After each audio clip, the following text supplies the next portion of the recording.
Halo, selamat malam pemirsa. Anda menyaksikan One on One bersama saya Tisa Noveni. Tadi narasumber saya mungkin agak sedikit ada bocor suaranya.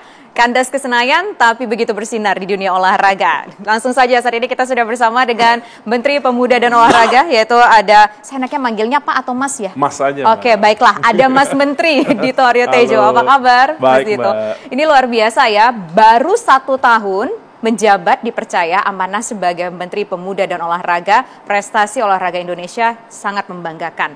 2 kali mendapatkan penghargaan di All England, begitu ya. Setelah kok tidak salah, dua predikat yang didapatkan, 2 gelar. Setelah 30 tahun kita belum membawa trofi, tapi kita bisa membawa trofi. Kemudian juga peringkat kita dari segi sepak bola juga mengalami peningkatan, 8 peringkat bahkan kita mengalahkan Malaysia. Dalam waktu 1 tahun, tampaknya prestasi olahraga ini sudah sangat membanggakan sekali, cukup membanggakan sekali. Apa sih kiatnya? Sebenarnya banyak loh Mbak, nggak hanya sepak cuma bola, itu doang ya. badminton, wall climbing kita, bahkan gimnastik kita, voli pantai, voli air, polo air. Jadi alhamdulillah sekarang memang sedang bersemangat nampaknya semuanya. Dan prestasi ini bukan semata karena saya sebenarnya. Saya kayaknya hoki. Karena alhamdulillah memang dari pendahulu saya sudah menyiapkan tata kelola dari sistem olahraga kita, Kementerian Pemuda dan Olahraga yang sangat baik. Dan hari ini kita bisa lihat bagaimana para atlet, pelatih, dan juga federasi olahraga, khususnya olahraga-olahraga yang unggul, ini sangat transformatif dan sangat persiapannya sangat komprehensif. Jadi kami dari sisi pemerintah ini mendukungnya, mensupport dari segi anggaran dan program serta monitoring evaluasinya lebih baik seperti itu. Lumayan ya 1 tahun, tapi banyak tadi, nggak cuma 2 hal itu aja disebutkan, tapi juga ada rock climbing dan berbagai cabang olahraga lainnya. Kalau itu yang sudah terjadi ya, yang sudah kita peroleh prestasinya. Kalau yang akan datang ada Summer Olympic di pertengahan tahun ini, seperti apa persiapan kita, Mas? Pastinya ini kita Juli akan memberangkatkan kontingen Indonesia untuk Olimpiade di Paris 2024 dan setelahnya di Agustus ke September Paralimpiadenya yang disabilitas. Ini adalah bisa dibilang event penghujung karena Olimpiade ini tertinggi. Dan ini momentumnya juga di akhir-akhir periode pemerintahan 2019-2024. Dan persiapannya menurut saya ini seperti yang tadi saya bilang, dimulai dari SEA Games kemarin sampai Asian Games dan lanjut Olimpiade ini, energinya ini sangat semangatnya membara, baik itu dari sisi pemerintah, federasi, atlet, dan para officials dan pelatihnya. Target kita apa? Target, kalau spesifik saya nggak berani ngomong, tapi pastinya dari sisi persiapan kita 13 cabang olahraga yang kita siapkan dan masih proses kualifikasi Olimpiade sampai Juni. Dan saat ini selain ada persiapan pelatihan di luar negeri, fisik, kita tambahkan lagi dari sisi sport psikologinya dan sport science dan pelibatan teknologi sekarang makin masif di seluruh cabang olahraga yang akan berangkat ke Olimpiade.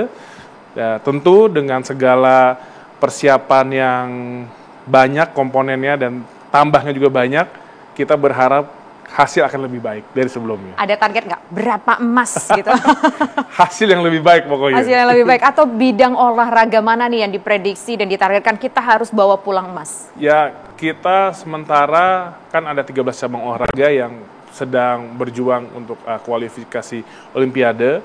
Nah, bisa dilihat kalau kita melihat dari segi kualifikasi, kita pecah rekor ada di angkat besi dan di badminton tentunya sekarang yang mungkin para badminton lovers lihat sebelum-sebelumnya ini tahun lalu sedikit drop, tapi semangatnya sekarang sudah membara, bahkan langsung juara All England, terus ada kemarin terakhir Spanish, dan banyak lagi juara lainnya, dan ini harusnya bisa kuat di Olimpiade, jadi tentunya itu menjadi unggulan juga dan harapan, dan panahan juga demikian, dan bahkan surfing itu juga potensi. Jadi nampaknya yang kami dan kita berangkatkan ini sebenarnya memiliki semua potensi medali.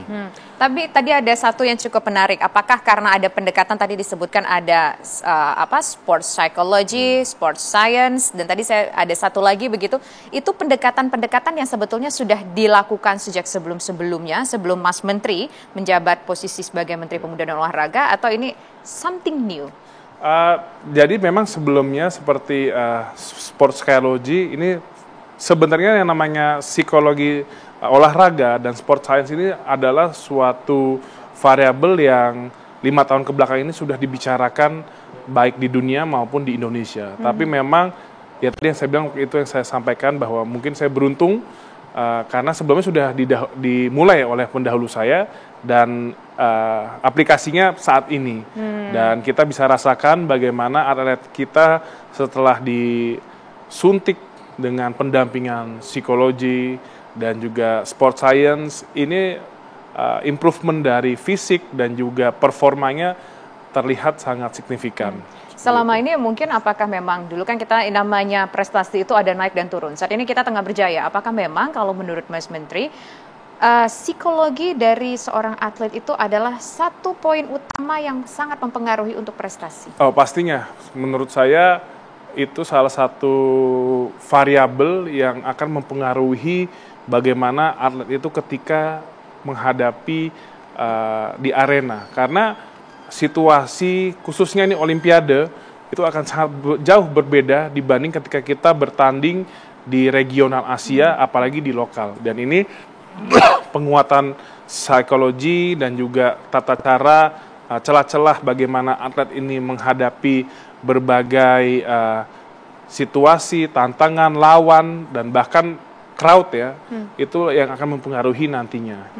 Dan ada juga tadi sport science. Nah, kalau sport science ini kerjanya lebih gimana sih, Sport science bagaimana saat ini atlet tidak lagi sebatas hanya melihat fisik pelatihan fisik berdasarkan waktu, tapi bagaimana tiap latihan itu dari motorik otot itu semua terdata, terrekord, dan juga bagaimana sekarang detail secara gizi komponennya, kekurangan protein atau harus ditambahin misalnya komponen lainnya, itu bisa terrekord juga. Nah itu mulai lebih secara komprehensif dilakukan. Tadi kalau nggak salah juga terakhir ada sportainment ya, kalau saya nggak salah, atau kalau sportainment itu lebih pengembangan industri lah. Oke. Nah, kalau dengan kondisi seperti ini, balik lagi nih, saya belum terjawab nih, walaupun tadi sudah disampaikan bahwa kita punya cabang olahraga unggulan, bulu tangkis, kemudian tadi panahan, angkat besi atau angkat beban gitu ya. Berapa kira-kira prediksi dari Mas Menteri kita bisa pulang bawa medali? Karena Juni dan Juli ini masih di zamannya masih kualifikasi, dan Mas Menteri juga masih memegang amanah sebagai Menteri Pemuda dan Olahraga. Nanti kita jawabnya usai jeda berikut, pemirsa. Kami kembali sesaat lagi. Lupa saya bukan